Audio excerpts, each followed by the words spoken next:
The province plans to push through a back-to-school bill Monday, ending the teacher strike. Is this a signal of an erosion of labor rights, of bargaining rights? Teachers say they aren't even sure they'll return. Basically a slap in the face if they mandate us back to work.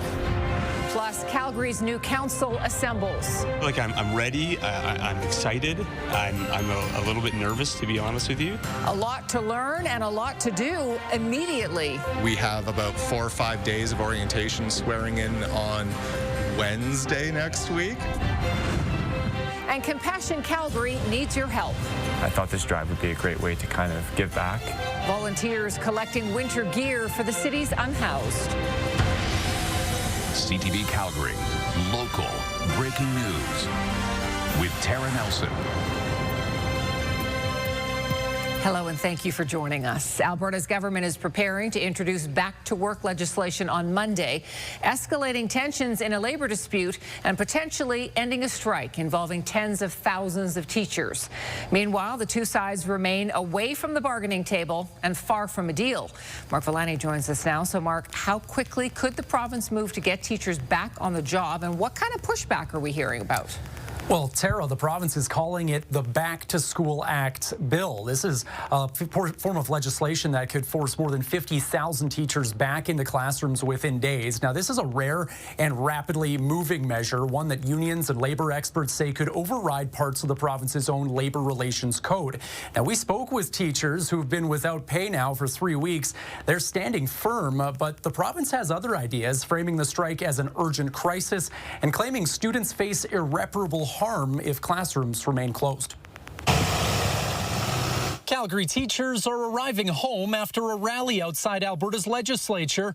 It's quiet now, but just hours earlier,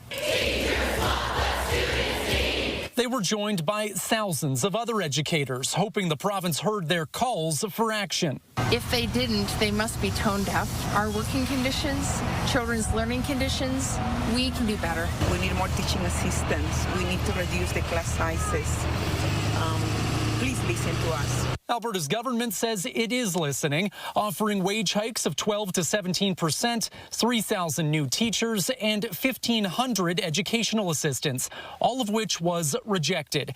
And now Premier Danielle Smith is implementing back-to-work legislation on Monday. It has an impact on Albertans that we are going to suddenly start using clauses within legislation that restrict our rights. The Alberta Teachers Association says it hasn't seen the details of the bill and that it's seeking legal counsel to determine next steps as it calls for further negotiations. Instead of addressing what is the real crisis in education, they are choosing to silence it. I don't think we should go. No, just saying we're going back with no new deal, it's not sufficient. But if teachers refuse to go back, it could be deemed illegal. Is this a signal of an erosion of labor rights? Labor experts say the legislation could become law by Monday night, compelling teachers to return to classrooms within about 48 hours. At that point, they could either enter binding arbitration with a third-party mediator or challenge the government's bill.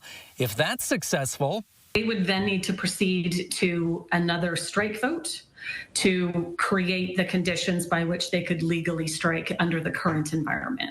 But heading back to work without a deal, an unimaginable thought for some teachers. It's just basically a slap in the face. And Tara, if the province uses the notwithstanding clause to force teachers back to work, it would override teachers' right to association and potentially impose a new contract. The Alberta Federation of Labor is warning that unions across the province will mobilize if that happens. Union leaders are meeting tonight to plan next steps. All of this ahead of a province-wide day of action expected on Tuesday. Meanwhile, Alberta teachers on the fence about returning to work if they're mandated back. They're still waiting for advice from the ATA on what they should do next. If they refuse back to work orders, it could carry the risk of severe fines and penalties, both for the association and for its individual members. Tara. Complex. Okay, Mark, thank you.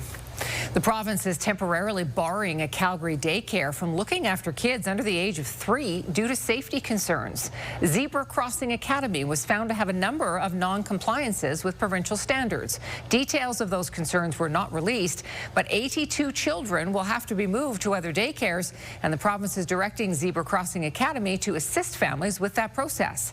Parents we spoke with today say they are stressed over the situation. For us, will be a problem if we have to look for another one. That's for sure.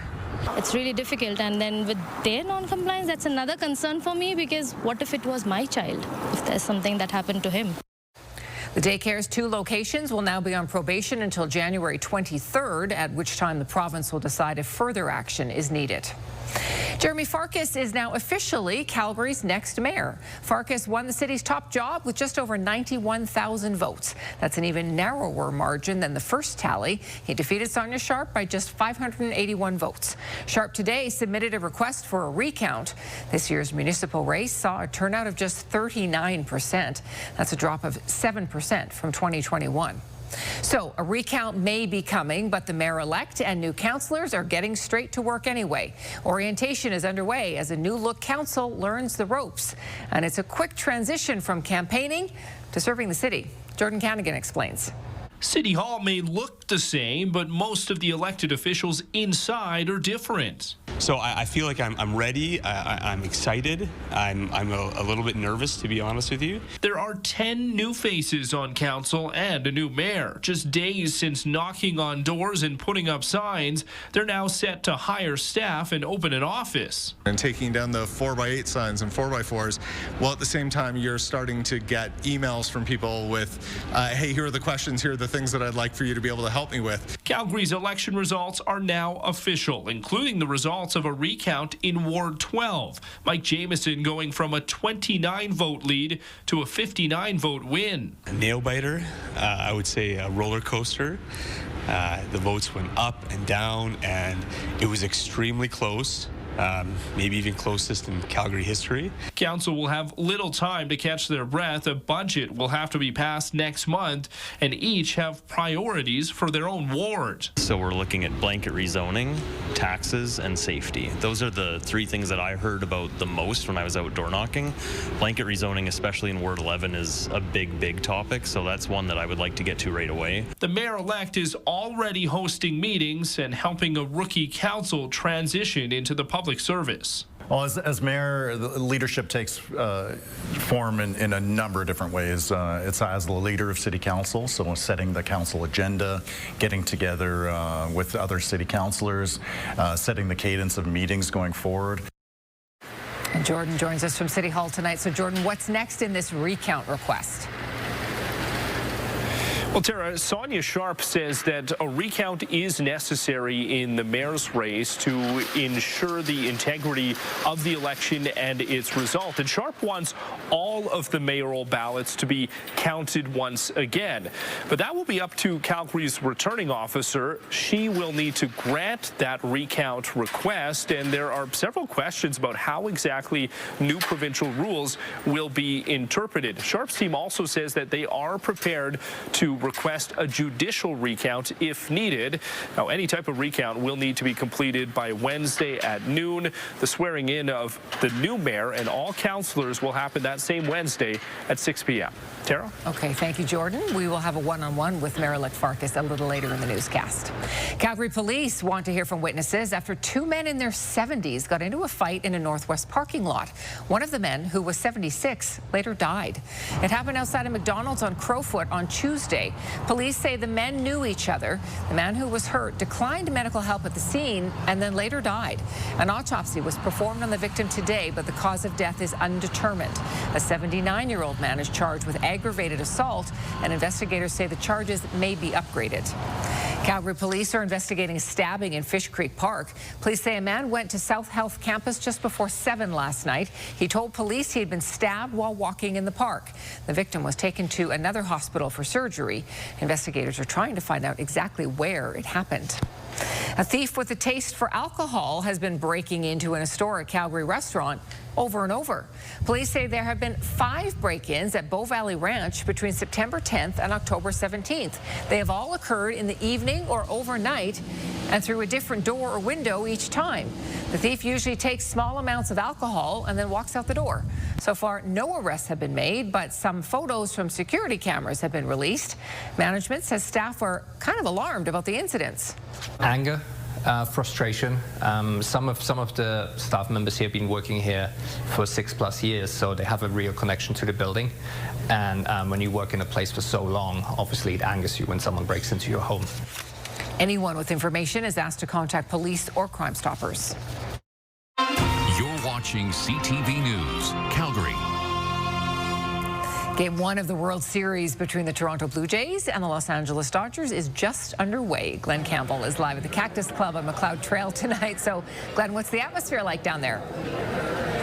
Well, Tara, the game just about to get underway. I don't care if you're at the Cactus Club, throughout the city, throughout Canada. I think there's nervousness, but there's also a lot of excitement. Remember, this is the first time the Toronto Blue Jays have been in the World Series since winning back-to-back championships in 1992 and 1993. Now, it's not going to be easy. The Los Angeles Dodgers, they're a very good baseball club. Joining me now, the general manager of the Cactus Club on McLeod, Kirsten DeCur. And Kirsten, let me ask you first of all, this Blue Jays run, how has it helped business? Oh, we are absolutely loving it. Whether it's a Monday night, a Friday night like today, the room is so electric. Everybody's out in their jerseys. We have our music, we have our sound on. We have the projectors down. We have our TVs down. And it's amazing. It's been so exciting. It's neat because I look around the restaurant here and I see a lot of blue. I see a lot of younger kids, the next generation maybe of Blue Jay fans. Like, do you see that as well in here? Definitely. I think that's what October baseball is all about. It brings all ages. We have our amazing food. We have daily drink specials. We actually have our longboard lager on special for $5 on game days. It's bringing everybody together, whether returning guests, new faces. We're just loving everybody coming to enjoy us and enjoying our great place here, where if you're not at the game, hopefully we're the next best thing. Yeah, sports seems to bring people together, and the game hasn't started just quite yet, but I got to get from you prediction for the World Series. Toronto Blue Jays, Los Angeles Dodgers. What do you think? Oh, I got to go Jays in 7. Why not? Jays in 7.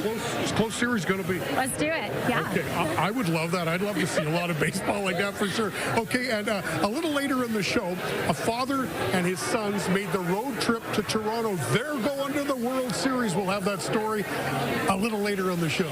Tara? Exciting. All right, Glenn, thank you. Let's bring Danielle in now. You could actually almost sit outside on the patio and watch tonight's game. It's so beautiful. Absolutely. And where I'm standing at the moment, anyway, the winds are calm. So that's quite nice, too. Temperatures are unbelievable right now. We talked about the potential of getting to 20 degrees today, and we did. So, yes, if you, for the next couple of hours, are planning on watching the Jays game on a patio, it works out quite nicely for you. 18 degrees. It is a little windy at times. 37 kilometers per hour is what's registering at the airport right now for a gust. Tomorrow, the cool down begins. Now, tomorrow will still be fantastic and bright, as you can see, and the winds will not be as gusty tomorrow, just up to 30 kilometers per hour, but the temperatures will not be as warm either, 13 degrees, and then we cool down further after tomorrow. I'll show you that in just ahead, Tara. Thank you, Danielle. Rob Ford agrees to pull his anti-tariff ad, but not before it plays in front of a massive audience this weekend, and the White House isn't happy. And if you find flying uncomfortable, you won't like this news. You'll have to pay more on some WestJet flights for a seat that reclines. Those details are next.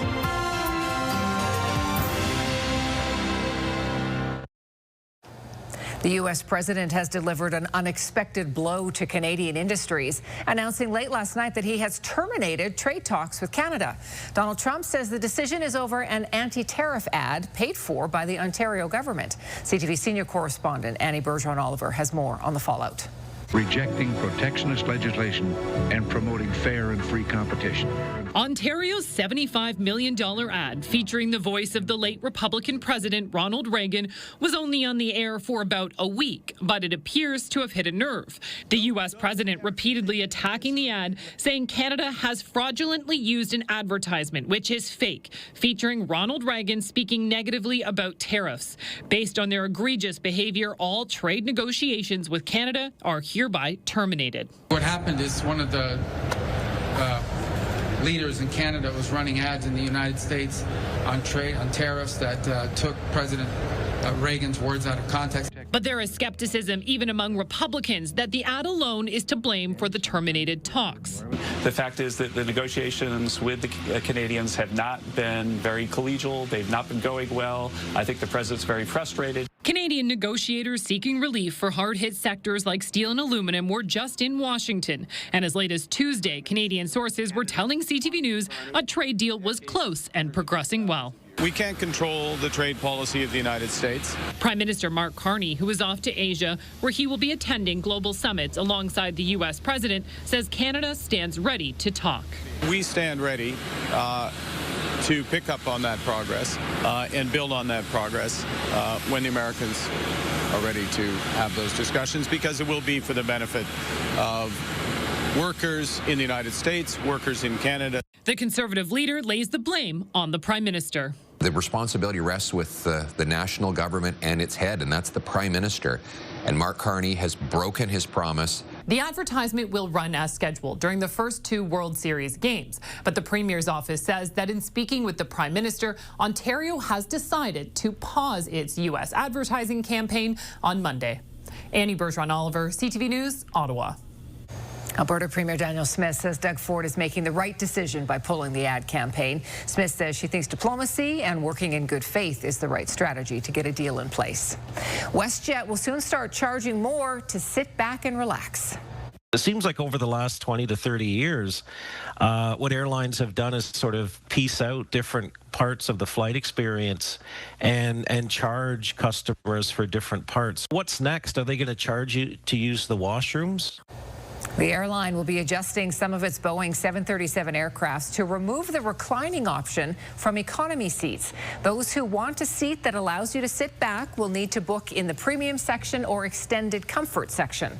WestJet says the new configuration will save space, allowing more passengers to be booked on a flight. This is CTV News Calgary. Let's bring Danielle back in now for our weekend forecast, which is looking pretty terrific. Pretty terrific, absolutely. And my Blue Jays colors on right now, so go Jays. Okay, looking at the forecast here, we have some very warm temperatures, as you can see. I think you got me now. Yes. Okay, here we are. This has been a very warm day. We talked about the potential of getting to 20 degrees, and we did in the city of Calgary. We also got to 20 in Medicine Hat. We had many places in Alberta that were the hottest spots in the country, and Calgary was very close to that. So we had a very warm day out there. We're still in those high teens. This is, of course, not normal for late October, but it happens from time to time. Look at Drumheller, still sitting at 19 degrees. This did come with gusty conditions, though, today. The maximum gust in Pincher Creek was 74 kilometers per hour. And then in the 50s for Lethbridge, over through to Medicine Hat, Brooks, Calgary, Red Deer as well in those 50s. So it's been a windy day. We can expect the winds to remain pretty similar Medicine Hat over through Lethbridge and Pincher Creek to what you had today. Calgary, though, will be down to about 30 kilometers per hour tomorrow. So still a bit on the breezy side, but less windy than today. Then we also have the cloud cover that's pushed through today. We also had some sunny breaks at times. We will have a bit of a different story going into this weekend. You'll definitely notice the cool down, but it'll be fairly gradual because it will still be in the teens tomorrow in the city, but then you will definitely notice the difference in temperature by Sunday. Also, for this entire work week, the mountains have kept all this moisture and activity off on the BC side. This is going to start to spill over, and we will get some raindrops in the city and snow for the higher elevations for this weekend. And as you can see, that even starts as early as overnight tonight for snow for those higher elevations. All right, so tomorrow, the key thing is it will be mainly sunny. So we have a really bright day for tomorrow. But late tomorrow around the supper hours, the clouds will start to push in. The snow will start to pick up on the mountaintops. And then some showers will start to push into Lethbridge and potentially Medicine Hat Saturday night. And then in the overnight hours, kick into Calgary and east of the QE2.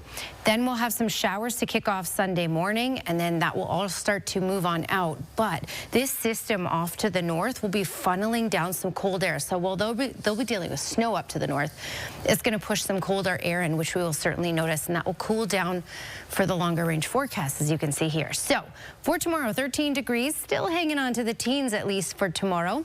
Mainly sunny, showers starting Saturday night, carrying into Sunday morning. 10 degrees, so barely double digits for Sunday, and then single digits Monday, Tuesday, and Wednesday. That's your Action Furnace 5-day forecast.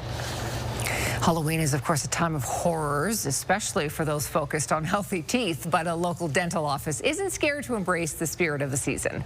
For the third year in a row, Juniper Dental hosted a Halloween party in Seaton.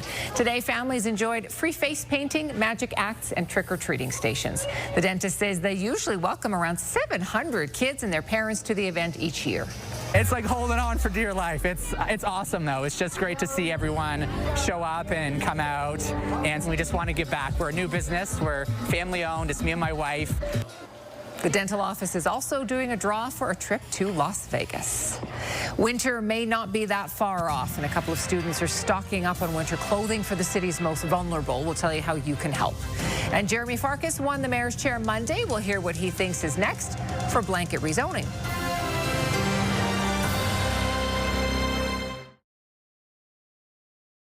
Welcome back. As we mentioned earlier, Sonia Sharp has now formally requested a recount of mayoral votes. She landed just 581 ballots behind Jeremy Farkas in Monday night's civic election. Mayor-elect Jeremy Farkas joins us now. Mayor-elect, in the meantime, you got to get to work. You've got 10 brand new councillors, just 4 incumbents coming in. So how much of a challenge is this going to be? Well, it's an incredible opportunity. It's been really wonderful getting to know each of the councillors-elect, listening and hearing from some of their lessons that they learned from the doorstep through the course of the campaign, and really exciting to get to work on behalf of Calgarians to help deliver a safer and more affordable city. So first couple days here doing the transition, the onboarding, but really, really exciting to get to work. On the campaign trail, I would say every mayoral candidate listed affordability, housing, and public safety in their platform. So now that you're in, what would you say is your #1 priority? Well, the #1 priority is still building the team, right? We're still getting to know each other. The councillors are just getting started. But I campaigned on action on public safety, especially on transit. So we had some really good initial conversations with the police commission as well as the service leadership this morning about the steps that we'll take to explore the reopening of a downtown station. And we also have to be mindful of also being tough on the causes of crime. It's a very nuanced issue, but that said, Calgarians are looking for us to take action quite decisively, and that's what we're going to do. While we're on the topic of transit, then, how are you feeling about the Green Line and the Green Line plan as put forward by the province and their plan to have it going through the downtown core above ground? So I had the opportunity to reach out and connect with both Minister Dan Williams as well as Premier Danielle Smith. We've had some really good initial conversations. There's a lot of alignment in terms of the need to collaborate on solutions going forward. So very much looking forward to the functional planning study that's being done on the proposed downtown alignment. A lot more is going to come on this, especially as we fine-tune some of the details as well as explore the exact routing. So very much looking forward to that collaborative relationship, and of course as an independent I have the opportunity to work collaboratively with both a Conservative Premier and a Liberal Prime Minister to get things done, and that's what I'm going to do as Calgary's Mayor. There hasn't been, it's probably safe to say, a lot of collaboration the last couple of years. The province has really tried to sort of exert influence on the major cities in Alberta the last couple of years. What are you going to do about that?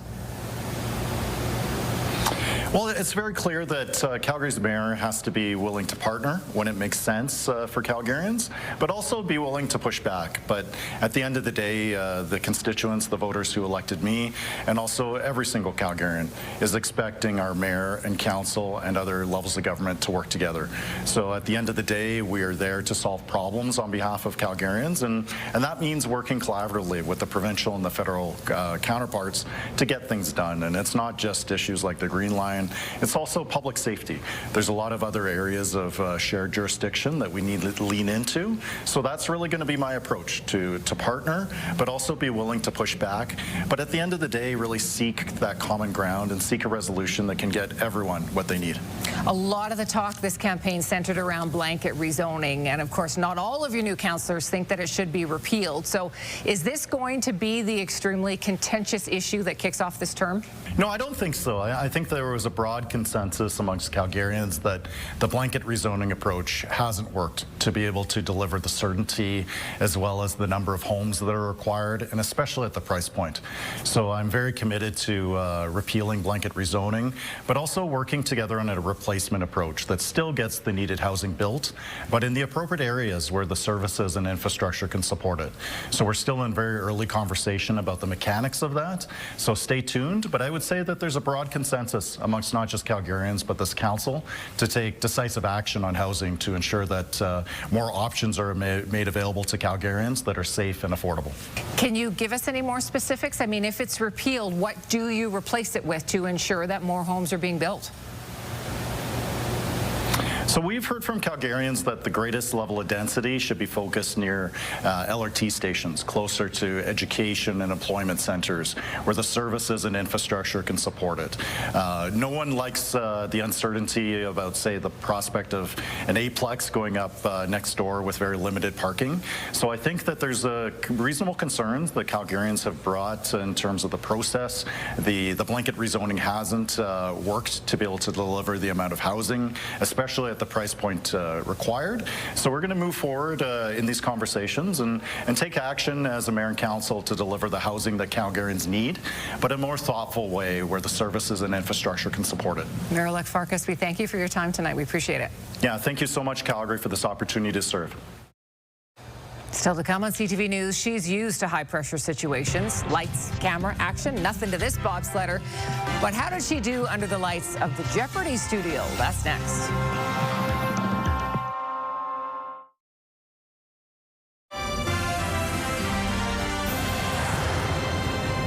She's training hard for the Winter Olympics in February, but before that, a Calgary athlete is focused on Jeopardy.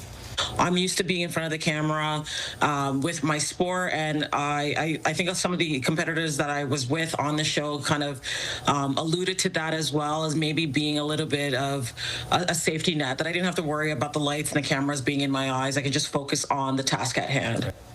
And she did. Cynthia Appiah is a bobsleigh athlete. She is also a lifelong fan of the TV quiz show and finally got a chance to compete on Jeopardy.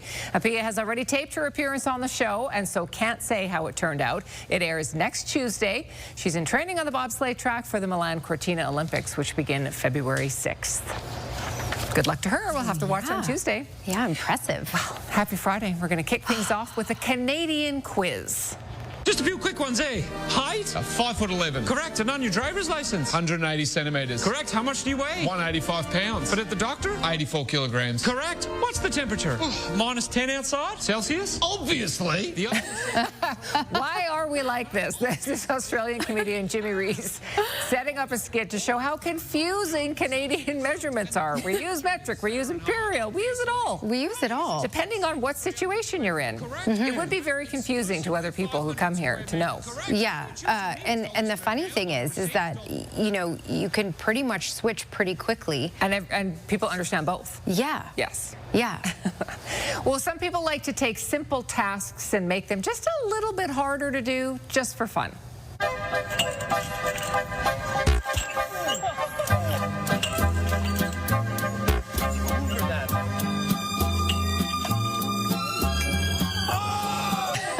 Third time's the charm.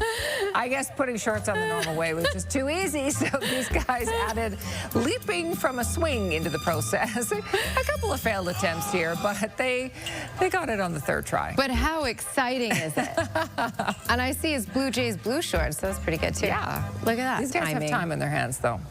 Well, it's nice to get a warm reaction when you arrive home, and this baby knows how to deliver. Brother and Sissy are going to be here soon. Oh, my goodness. This is one-year-old Nora. She is so excited to see her brother and sister when they come home from school. You can tell from her scream when they walk into the house. She cannot contain herself, and they love it. Oh, who wouldn't love that? I know. She is adorable. My goodness. That is just pure baby delight. Oh, that made my Friday. Thank you, Tara. So cute. Yeah. Still to come, Air Canada is cutting jobs. The country's biggest airline says hundreds of management positions will be slashed. We have the details in our business report.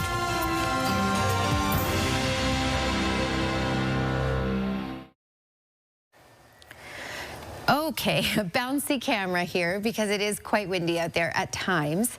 But yeah, we've had a stunning day today. We had a good amount of cloud cover, a good amount of wind, but wow, oh boy, did those temperatures climb today. We got up to 20 degrees in the city. The record for this day is 23, so not record-breaking, but fairly close.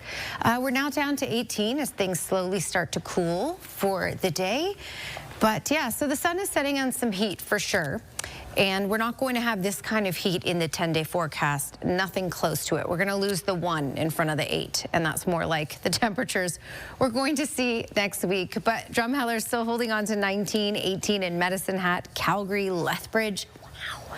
Late October temperatures, this isn't normal. Okay, we've had some cloud cover push through, but also starting to work its way out. We've also had a lot going on this week in BC, and some of that is finally going to spill over as a huge low pressure system will start to develop over central and northern Alberta. We're not going to see any activity tomorrow in the city. This is your Action Furnace 24-hour forecast, fixed right or it's free. Now, 9 degrees to kick off the day for tomorrow, 13 degrees as our high in the afternoon. We'll have calmer winds in the city tomorrow. Today, we gusted up to 50, tomorrow 30. It just won't be quite as warm tomorrow, as you can see here. But then we'll certainly notice some showers on Sunday, more cloud cover, and temperatures will struggle to get into the double digits. Okay, for tomorrow in other communities, on the BC side, showers, Kamloops, Salmon Arm, Kelowna. Edmonton, mainly cloudy skies and a high of 13 degrees, which, as you can see, will carry down through Olds and Calgary. 16 for Drumheller, and then further south it will still be fairly gusty. Crow's Nest Pass and Pincher Creek up to about 60 kilometers per hour tomorrow. 15 degrees is the high for Lethbridge and 16 for Medicine Hat. Tara. Thank you, Danielle. The results of Calgary's election are now official. Jeremy Farkas is set to be sworn in next week. The runner-up, Sonia Sharp, has requested a recount, though. She lost by fewer than 600 votes. Calgary police say they may upgrade charges against a 79-year-old man. They say he was involved in a fight in a parking lot with another man that he knew. That man, who was 76, later died. So far, the accused is charged with aggravated assault. And there is still no sign of a deal between the province and Alberta's teachers. Barring any change over the weekend, back-to-work legislation will be tabled Monday, forcing teachers back to class. The province is also ordering public service employees back to work. Starting February 1st, they will have to move from a hybrid work policy to full-time in the office. It was introduced during the pandemic, and it allowed Alberta public service employees to work from home up to 2 days per week. The province says as of August, more than 12,000 APS employees, or 44% of the workforce, still had hybrid arrangements. There is a development in the labor dispute between the town of Coaldale and town workers. The Alberta Union of Provincial Employees says the Labor Relations Board has ruled in its favor after the union made a bad faith bargaining complaint. At the AUPE convention in Edmonton, President Guy Smith said the town has been delaying talks too long, and the board has ordered the town to return to the table next week. More than 40 employees have been locked out for 7 weeks. Well, it sure doesn't seem like it, but winter is right around the corner, and people who work with the city's most vulnerable say now is the time to be donating warm clothing items. 2 university students have come up with an initiative called Compassion Calgary, and they're collecting new or gently used cold weather wear. Kevin Fleming reports. They're studying biomedical sciences at the University of Calgary. Nathan Barrett and Nick Hill-Srivasan are getting a tour of the Calgary Drop-In Center's free goods and donations facility.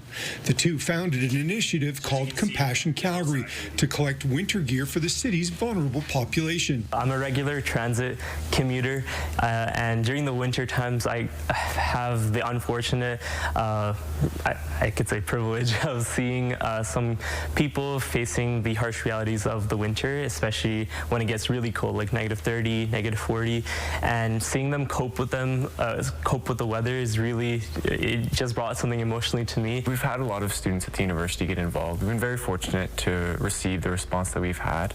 A lot of people have helped with promotion, outreach, donation collection. The two are accepting anything that will keep someone warm. It's really dependent on what's available, what people are able to provide. If it's new, that would be great, but used products are also welcome here, so anything really. Ryan O'Neill says many of the bins here are empty right now. He runs the free goods program where all donations come to be sorted and distributed to other agencies helping more than 3,000 of the city's unhoused. It makes a world of difference. I mean, just think of the dignity that it provides just to be able to have a piece of clothing item that you can call yours that keeps you warm and keeps you out of the cold. And that's why initiatives such as Compassion Calgary to support us goes in such a long way. The students have set up a QR code to make a donation. You fill out a form and then pick essentially a time on a Saturday in October where someone can come to your address and pick up your donation.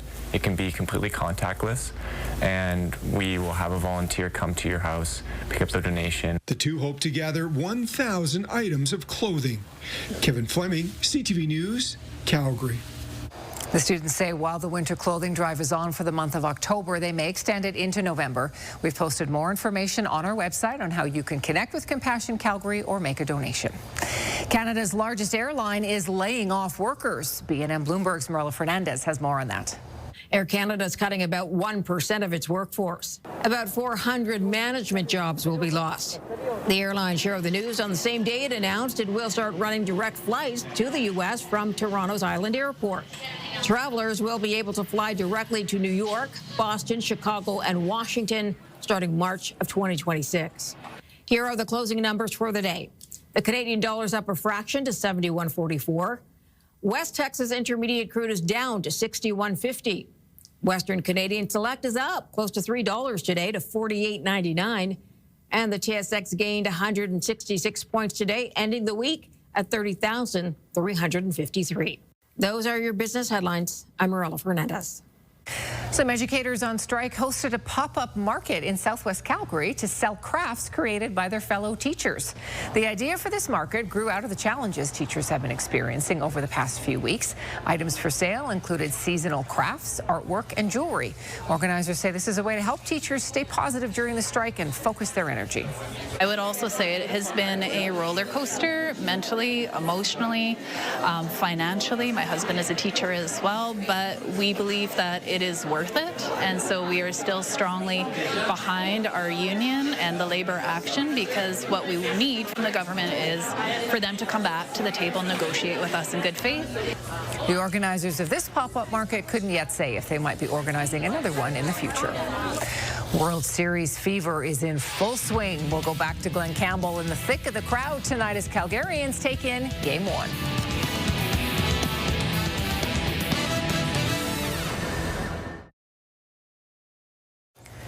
It wasn't exactly a clean getaway for an Ontario woman who drove the wrong way through a car wash. Police are looking for the driver after this vehicle crashed its way out of an automatic car wash early Thursday morning.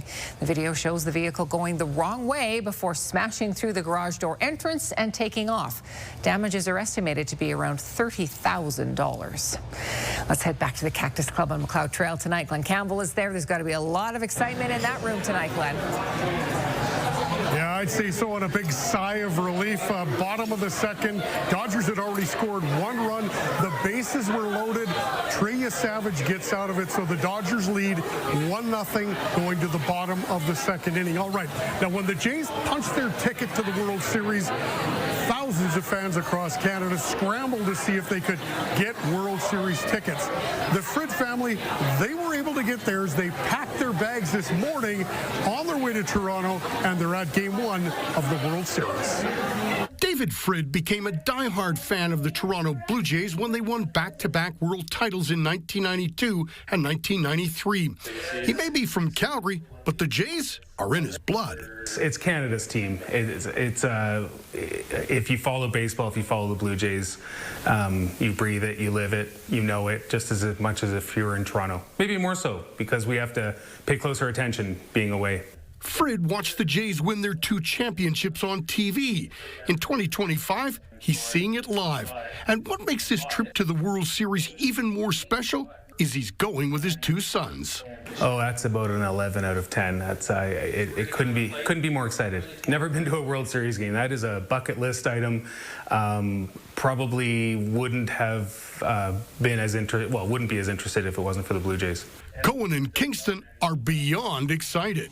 Well, the Blue Jays have, not in my lifetime at least, never been, past the first or second round. So this is, super exciting to be able to go to the World Series.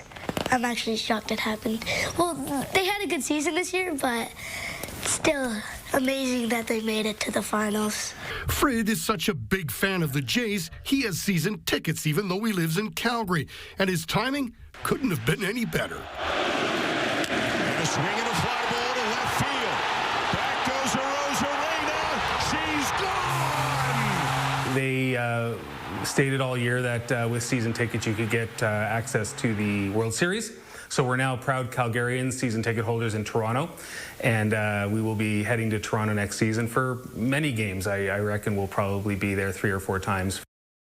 And they all predict the Jays are going to win the World Series. We shall see. Super busy weekend of sports in the city. The Flames, they're in Winnipeg tonight. After 1 period of play, the Flames lead 1-0. Funny enough, they got a power play goal. Nazem Kadri scores. Zane Parekh got a point on that one, his first point in the NHL. Calgary Wranglers, they're playing their home opener tonight. They go up against Coachella Valley at the Saddledome. And the Calgary Stampeders, they wrap up the regular season up in Edmonton as they face the Elks tonight. All right, on Sunday afternoon, it is the Canadian Premier League playoffs. Cavalry FC goes up against York United on Sunday afternoon in the quarterfinals.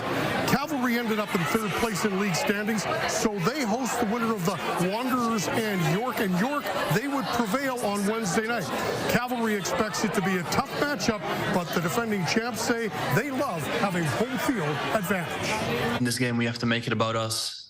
We have to fight for each other, win our battles, and then let the magic up front do their job, because that's why we've been very exciting. And that's in this game, it's going to be our last game at home. That's why we want to excite the fans and give them another good experience. I think they're going to come in, all guns blazing, adrenaline pumping, play physical, play direct, and make a very good game of it. So we've got to respect the opponent that's come in. I think they did something similar here and took things over the edge after the whistle. But I think it makes for a great game. It's a qualifier to get to the next round of the playoffs, and a tournament that we won last year that we want to win again this year. Kickoff for Sunday's game, 4 o'clock at Adco Field at Spruce Meadows. Should be a good one. Busy, busy weekend, Tara. No kidding. Thanks, Glenn, and have fun down there. Let's bring Danielle in one last time. You got 50 seconds. Give us the weekend forecast. Okay. Well, good for Glenn in that loud area talking to us. Okay, quickly. 13 degrees tomorrow, so still beautiful, sunny, all of that kind of stuff, just cooler. It's not going to be 20 tomorrow like we got to today. And then we will continue the cool down. 10 degrees for Sunday, chance of showers in the morning. And next week, many days will be in those single digits. And just a preliminary look, it's a long ways away. Friday, Halloween Day, we're looking at a high of 10 degrees. I will keep you posted as we get closer. All right, here's your weather window brought to you by Lux Windows and Doors, crafting quality windows and doors for your style, budget, Alberta's climate. And Roseanne Fortini Burrows, thank you. Pretty Calgary. Thanks for your company tonight. Have a terrific evening.